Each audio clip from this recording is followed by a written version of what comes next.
Então pronto, basicamente esse é o River One. Esse é o prédio que está lá dentro do RBRP11, que corresponde ali a cerca de 40% do patrimônio. É isso que eu vou mostrar para vocês aqui, a análise da compra do River One, que tem pontos, obviamente, positivos e negativos. Vamos começar pelos positivos. O contexto na época era a taxa Selic a 2%, a NTNB, ou seja, o Tesouro IPCA da época de 35 anos, estava mais ou menos ali na casa de 2%.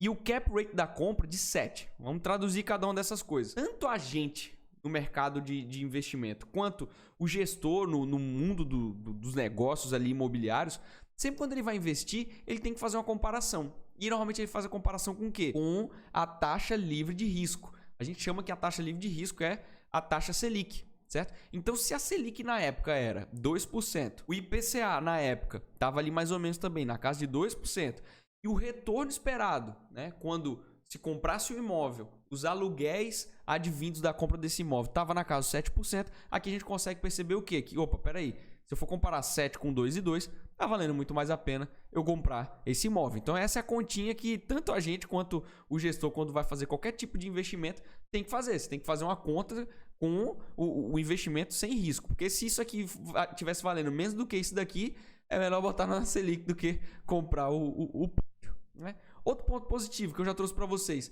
é um prédio AAA, que eu já expliquei o que é. É um prédio que tem a certificação LEED Gold, que eu já expliquei para vocês o que é.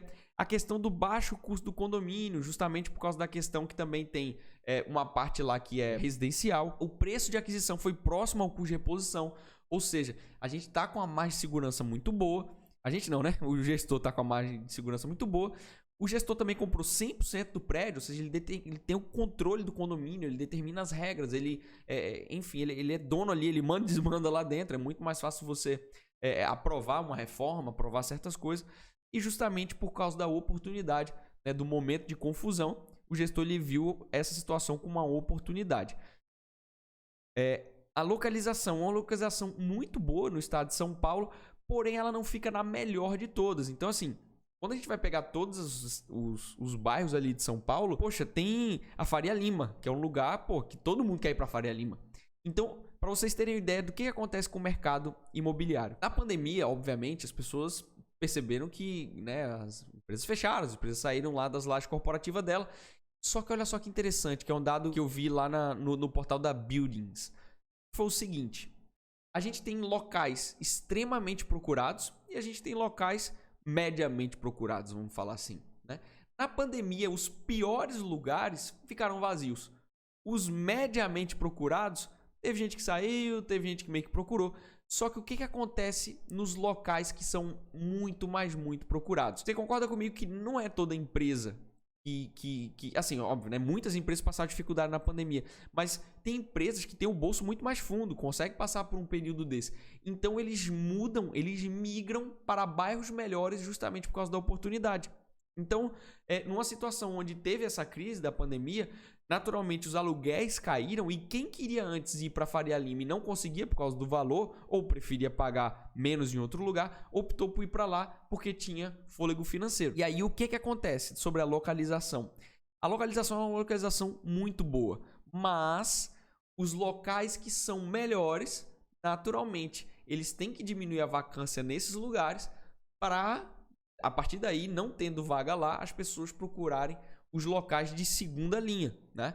E que é o que o próprio gestor chama de efeito de transbordo. As pessoas vão para lá e falam, peraí, na Faria Lima não... Eu até gostaria, mas esse valor não dá. Onde que é o lugar mais próximo? Eita, Pinheiros. E aí acontece naturalmente esse efeito de transbordo. E como vocês viram no próprio vídeo, também tem toda a questão de facilidade de acesso a transportes. Então esses foram os pontos positivos. Quando a gente vai falar dos pontos negativos, o que acontece? 40,9% de todos os investimentos do RBRP11 tá no River One. E isso é um fator extremamente complicado. Tanto para a gente quando a gente vai montar nossa carteira, que a gente tem que diversificar, quanto para o próprio fundo de investimento. Ele também tem que diversificar. Então, quase 50% de todos os investimentos, o montante investido do RBRP11 é apenas nesse único prédio. E aí, você vai falar, poxa, Mauro, mas você colocou como um fato positivo ele ter comprado tudo. É um fato positivo, justamente por causa do poder de controle que ele tem em cima do imóvel. Mas ao mesmo tempo, ele não ter comprado com outro fundo, né, ele diluiria esse risco. Então, pô, se ele fosse dono de metade, vamos colocar, os 70%, né, ele estaria diluindo esse risco junto com outro fundo imobiliário. E esse também é um risco, né, que é um ponto negativo, que foi ter comprado justamente o imóvel ainda construindo no período que estava vago. Ou seja, ia ter que terminar de construir para daí tentar colocar alguém dentro.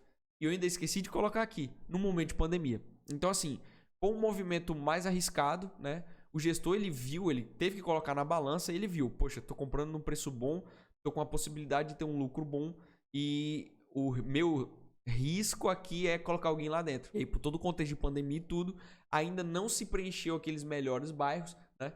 Assim, estão se preenchendo, mas ainda não preencheu a ponto de extravasar para as outras áreas, que é justamente o que, né, o gestor está esperando que aconteça com o River One. E agora?